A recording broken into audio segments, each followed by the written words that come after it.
Mañana vamos a conversar con dos analistas políticos, bueno, un politólogo que es Fernando Tuesta, politólogo de la Pontificia Universidad Católica, y con el analista político y profesor universitario también Gonzalo Banda. Vamos a conversar sobre lo que sugieren las últimas encuestas y sobre lo que a juicio de ellos son las debilidades y las fortalezas de los dos candidatos que compiten en esta segunda vuelta y, digamos, durante las 6 semanas que todavía tienen por delante. Bien, ¿cómo están, caballeros? Buenas noches. Buenas noches, no, buenos días, en realidad. Buenos días. ¿Cómo están? Buenos días. ¿Qué tal? Bien, Fernando, estaba leyendo el artículo que has publicado hoy y si entiendo bien, para ti el principal problema de la candidatura de Fuerza Popular es que está repitiendo argumentos que parecen haber perdido filo y no obtiene la reacción que necesita. De otro lado, me parece que sugieres que la debilidad o el flanco débil, más que la debilidad del señor Castillo, es la exposición a la que va a estar, digamos, la exposición que va a tener durante estas 6 semanas que faltan y donde toda esta información acerca de su programa, que dice que no es aquel que presentó ante el Jurado Nacional de Elecciones, y su equipo, cuyos nombres, cuyos integrantes no quiere identificar todavía, si puede sostener, digamos, este enigma durante 6 semanas. ¿Es correcto esta impresión que tengo de lo que has escrito? Sí, es correcto, Mario. En realidad la campaña de Keiko Fujimori no le hace daño a las pretensiones de Pedro Castillo. Mucha gente no le dice nada, Nicaragua, Corea del Norte, Cuba. En todo caso, este es un recurso tan manido durante tanto tiempo para mucha gente que pierde efectividad. Pero además porque en el caso de Castillo, la gente que se le ha sumado y antes ya había votado por él, lo hace por otros factores en todo caso, ¿no? Más niveles de identidad fuerte, y por otro lado, porque en el caso de Keiko, el problema aparte de eso es las mochilas que carga, uno la del padre y otro la de ella, porque a ella se le atribuye gran parte de la responsabilidad de la graves problemas de gobernabilidad en el país. En consecuencia, modificar también las estrategias pasa porque te crean, ¿no? Y el problema de Keiko además es que ha cambiado tantas veces porque ha sido tantas veces candidata que quizá no pueda tener el éxito que ella espera. Pero por lo demás, la cancha sobre todo, o la pelota mejor dicho, está en la cancha de Castillo. Él saca una ventaja tan pronunciada que lo que tiene que hacer es administrar esa ventaja. Ahora bien, tiene todos los recursos para hacerlo, en parte mostrándose menos, o de manera mediana, pero exponerse mucho, es claro que comienzan a verse sus carencias, debilidades, como todo candidato tiene, claro. Pero en su caso, con mayor todavía interés para auscultarlo, ¿no? Sí, la pregunta entonces es, ¿podrá durante 6 semanas mantener esta opacidad, digamos, en torno a qué es, en qué consiste su programa de gobierno, quiénes lo acompañan, digamos, qué tanto tiempo puede el electorado ser condescendiente con esta digamos, reacción esquiva? No llega a ser reacción frente al interés por conocer esto que acabo de mencionar. Mira, depende de muchas cosas, porque quizás los que voten o dicen que ahora que votarían por él y luego medio que decepcionan, no necesariamente podrían ir donde Keiko Fujimori. Podrían incrementar el voto blanco viciado, blanco, nulo, ¿no? Sí.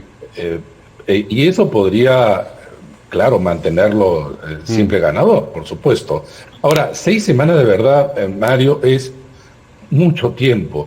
Las segundas vueltas nunca se hicieron para tanto tiempo, dicho sea de paso, ¿no? Si es que las encuestas se mantienen este nivel de distancia, Sí, en realidad la gente espera que ocurra algo, ¿no? sí. Además, en una elección que solo se ha concentrado, pues que una semana. Estamos perdiendo el contacto. No escuchamos a Fernando. ¿Fernando? ¿Aló? Sí, sí, perdón.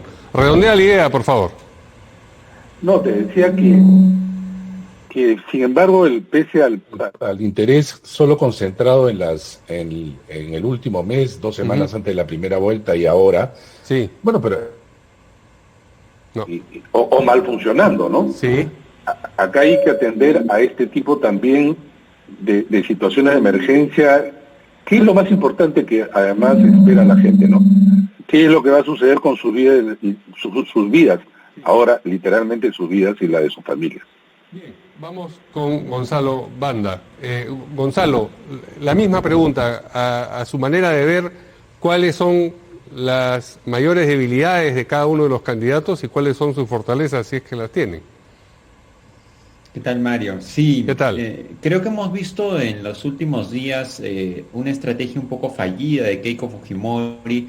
Desde el inicio de la campaña de la segunda vuelta ella se ha enfrascado mucho en la defensa de lo que ella denomina el modelo exitoso, ¿no? Ese modelo exitoso que creo que ella está convencida, ¿no? Y gran parte de sus electores está convencida, pero creo que ha perdido un poco el norte de la situación que estamos afrontando en este momento. Tal vez la situación de pandemia y de emergencia y de crisis económica ha dejado a muchas personas sin muchas posibilidades económicas, están endeudadas, han perdido su trabajo, han caído en pobreza. Entonces, en ese contexto, enmarcarse tan rápidamente dentro de la defensa de un sistema digamos, dentro del establishment, puede haberla puesto a ella contra la línea, ¿no? Sin necesidad de decir que ella va a cuestionar fundamentalmente o erosionar las bases del sistema. Sí creo que podía haber entrado en algunas concesiones que permitieran establecer algunos cambios, ¿no? Porque le acercaran esos bolsones populares que hoy son los bolsones populares que en su mayoría votan por Pedro Castillo, de acuerdo con las encuestas. Creo que eso es lo primero, ¿no? Y luego lo que ella tiene como gran debilidad, y creo que le va a costar mucho desmarcarse de eso, es el antiqueiquismo que ella ha venido cosechando en los últimos años, ¿no? Si bien en las campañas pasadas ella pudo defenderse diciendo que no era su padre, el antiqueiquismo que se gesta desde el 2016 ya es cosecha propia, ¿no? Porque se ve ese manejo que tuvo en el Congreso de la República, esa especie de bancada monolítica, la mototaxi, los aplausos protocolares. Entonces, todo esto arroja, pues, una gran debilidad, una candidata que está, digamos, un poquito separada de los sectores populosos donde Castillo le está ganando, pero también, por otro lado, recibe un gran antivoto que seguramente va a limitar sus opciones, ¿no? Sí, ¿y qué hay en el caso Castillo? de Pedro Castillo, yo diría que en este momento no hemos sabido cuál ha sido su techo, ¿no? Hemos sabido que ha ido creciendo. Las 3 encuestas que hemos conocido hasta este momento, bueno, las 4 que hemos conocido ayer con CPI+, dan cuenta de una diferencia considerable que es la mayor que puede existir entre un candidato que pasa a segunda vuelta en los últimos 4 procesos electorales. Y creo que eso da cuenta de que la propia debilidad es el mismo Castillo y el partido político que lo acompaña. Él ha anunciado esta semana, bueno, la semana pasada, que él iba a ser el propio vocero. Entonces, en ese sentido, él se encuentra un poco solo, ¿no? Porque está lidiando seguramente contra la impopularidad de Vladimir Cerrón y de Perú Libre. Está liderando este equipo que parece no ser equipo y se promueve esa vocería única, ¿no? Entonces, en un momento de la campaña donde se tiene que confrontar ideas, creo que ahí va a comenzar a palidecer tal vez la campaña de Castillo. Ahora, faltan 6 semanas y como decía Fernando Tuesa, lo dice en el artículo también, eso es casi una eternidad en tiempo electoral en el Perú. ¿Qué cosa ocurre con los candidatos para que en tan poco tiempo pues se desmoronen a veces, ¿no? Si pensamos dónde estaba el candidato Lescano 6 semanas antes de las elecciones, o dónde estaba el señor Forsyth, pues resulta, digamos, muy impresionante el destino que tienen luego cuando pasan por las ánforas, ¿no? No es que ocurriese un error que los hubiese precipitado de pronto a perder esa importante porción del electorado. Es como que el electorado, una parte del electorado, se cansara de tener de puntero a determinado candidato o a determinada candidata y entonces mudara sus preferencias porque lo veía demasiado poderoso o demasiado poderosa. ¿Es esa su lectura también? ¿Usted cree que eso además podría ocurrir en estas 6 semanas? Sí, con una pequeña diferencia. Esta vez solo hay 2 candidatos, claro, ¿no? Y la otra candidata tiene un gran antivoto, ¿no? Uh-huh. Si estuviéramos en una campaña con un actor político que no tuviera tanto antivoto y el candidato Castillo comienza a cometer muchísimos errores, diríamos rápidamente que ese voto va a ser cosechado por la otra candidata, por Keiko Fujimori. Pero el problema ahí de nuevo es la credibilidad que pueda mostrar la otra candidata. Y si bien en términos numéricos esto no está definido, sí le va a ser muy difícil a esa candidata cosechar los errores de su candidato, porque a esa candidata cosechar los errores de su candidato, porque más allá de que efectivamente el elector peruano en la última elección ha mostrado un comportamiento casi de carterista del voto, ¿no? Ha ido arranchando los votos de uno a otro y ha ido mutando de liderazgo. Creo que lo interesante es ver que ahora estamos en una disputa entre 2 opciones políticas, ¿no? Y eso a Keiko, si bien la puede favorecer, yo creo que Keiko va a salir mejor parada tal vez de los enfrentamientos de equipos técnicos, de planes de gobierno cuando los muestre. La pregunta es cuánta credibilidad tiene en la opinión pública para poder recibir ese voto que seguramente va a cosechar con esas propuestas, ¿no? Y ahí es donde a mí me surgen más dudas que certezas. Sí, Fernando, en las encuestas que hemos visto, haciendo la salvedad de que comparar encuestas de distintas empresas que finalmente tienen, digamos, una mecánica distinta, una forma distinta de ser llevadas adelante, la intención de voto por el señor Castillo está entre el 41 y el 42%. 41, 41.5, 42 es lo que hemos visto, bueno, en CPI es un poco menos. ¿Significaría eso que, con prescindencia de lo que ocurra con la señora Fujimori, ese es el techo de este candidato? Mira, si lo calculamos en términos de votos válidos. No, te estoy preguntando por la intención de voto. Claro, votos válidos, el universo pues se reduce un montón si es que retiramos, como tiene que ocurrir, los blancos y los viciados. Pero quiero decir, la intención de voto por él. No, ya sé, pero a lo que me refiero es que si lo calculamos como va a ser en realidad sobre votos válidos, Castillo está alrededor del 64, 63%. O sea, 2/3 versus 1/3. Eso es realmente una diferencia muy, muy amplia que no es fácil de revertir. En realidad, la pregunta habría que hacerse es, ¿cómo así? ¿Solo proponiendo cosas? Pero el tema con Pedro Castillo no es solamente propuestas, yo diría, es lo menos quizá que se aprecia. Es un tema de qué cosa está expresando él, qué cosa está canalizando él, qué cosa simboliza él. Y de la misma manera está esto en el caso de Keiko Fujimori. En un país tan terriblemente castigado y que en general también la gente ubica responsables, sí. Ella es parte de este grupo de responsables para mucha gente. Entonces, ella lo tiene muy difícil y ya hemos señalado que esta tendencia a cargar mucho del anticomunismo no da resultados, ¿no? Entonces, quizá está más en el tema de los problemas los errores que vaya a cometer Castillo o algún hecho externo que vaya a incorporarse a la campaña. Ujú.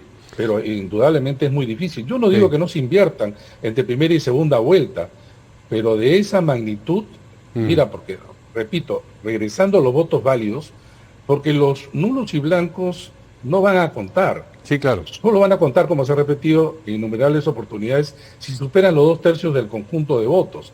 Pero mirado así, la cosa está muy difícil. Y además, Claro. muchos dicen lo siguiente: hay que apuntar a los indecisos, porque como si estos se van a reducir a cero.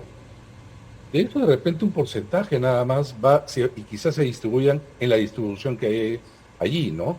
Entonces, repito, yo creo que hay que hacerse más preguntas sobre esto. Sí. Y creo que lo que muestran las encuestas es, de alguna manera, también esta realidad tan terriblemente distribuida en las intenciones de voto, Sí. porque allí hay definitivamente fracturas que se muestran en estos porcentajes.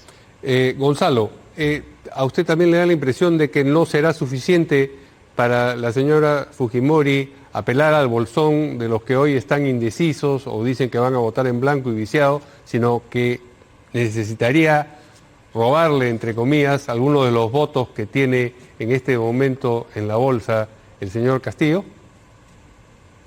Sí, tendría que haber un poco de eso porque si en teoría todo el 70-80% del indeciso tendría que mudar a Keiko, sabemos que en una elección entre dos propuestas que no despiertan la simpatía de la ciudadanía, eso no suele suceder, estaríamos esperando una hiperracionalización tal vez del elector, que en tiempos donde hay dos opciones que parecen bastante malas, ¿no? Entre sí, eso sería apelar ya a una coordinación del voto muy estratégica.